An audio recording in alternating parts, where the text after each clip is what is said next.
acheté un rosier et avant d'effectuer la plantation, nous allons choisir un emplacement et préparer le terrain. Choisir un emplacement, il faut de l'air, de l'eau et de la lumière. Minimum 4 heures par jour. Trouver un endroit dégagé, plus de soleil ne lui fait pas de mal. Un rosier adore la lumière. Pour ce qu'il en est de l'air, il lui faut de l'air, un courant n'est pas négligé. Ça facilite le séchage du feuillage le matin et diminue les attaques phytosanitaires. Trop d'air également est néfaste, car en pleine floraison, si des coups de bise un peu violents peuvent perturber et abîmer les fleurs. L'eau également, la troisième source, c'est l'eau de pluie, primordiale pour la bonne végétation d'un rosier. Essayez d'éviter les avantoirs et les endroits très secs. La quatrième chose qu'il faut faire très attention, c'est de ne pas les mettre à proximité de grands arbres, de grands conifères. La concurrence radiculaire est également néfaste pour le rosier. Alors après avoir choisi le rosier, après avoir choisi l'emplacement, nous allons préparer le sol, qui est la dernière partie très importante avant sa plantation. On différencie deux choses, c'est un sol ayant déjà porté des rosiers préalablement, donc un changement de terre est obligatoire, sans quoi la végétation sera bien plus maigrichonne. Nous allons rajouter du sable pour tous les sols et les sous-sols en dessous de 30 cm qui sont trop compacts, ceci afin d'augmenter la perméabilité du sol. Nous allons également avoir besoin de terreau pour les sols un peu trop légers, n'ayez pas peur de rajouter du terreau. On améliore aussi des sols un peu trop lourds en amenant des particules fines autour des racines. Et puis le troisième élément que nous avons besoin lors d'une plantation, c'est de la matière organique, qu'elle soit végétale ou animale, sous forme compost, compost de fumier, fumier desséché. Ceci, c'est pour donner de la nourriture à votre sol. Souvent les sols sont un petit peu maigrichons. Alors, les deux premiers éléments, c'est plutôt pour la structure, et le troisième élément, la nourriture. Alors maintenant, un petit peu de pratique.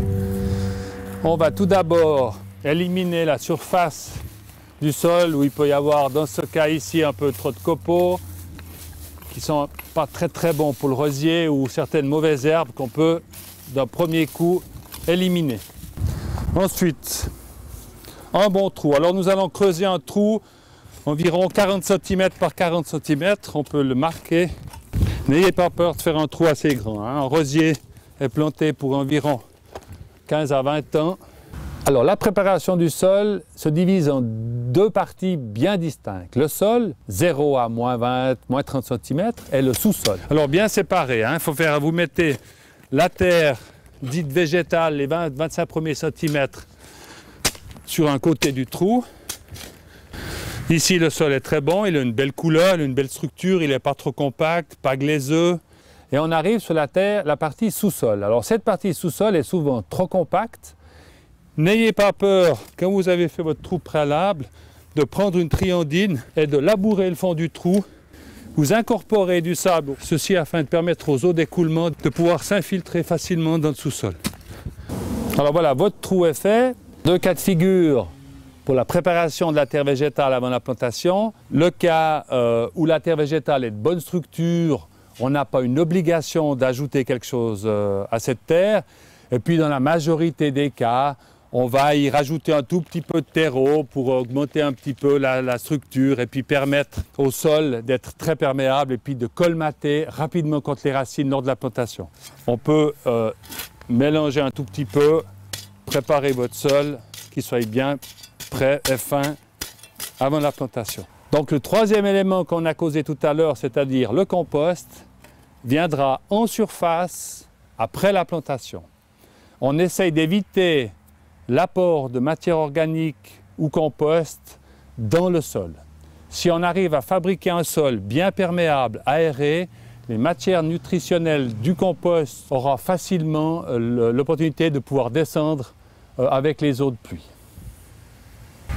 Alors voilà la préparation proprement dite du sol pour la plantation d'un rosier. Nous avons ici un rosier en conteneur et je vous invite lors d'une prochaine vidéo à regarder la plantation de ce conteneur, à la plantation d'un rosier à racines nues pendant la période de saison morte et également des rosiers préemballés que vous trouvez en grande surface. À bientôt.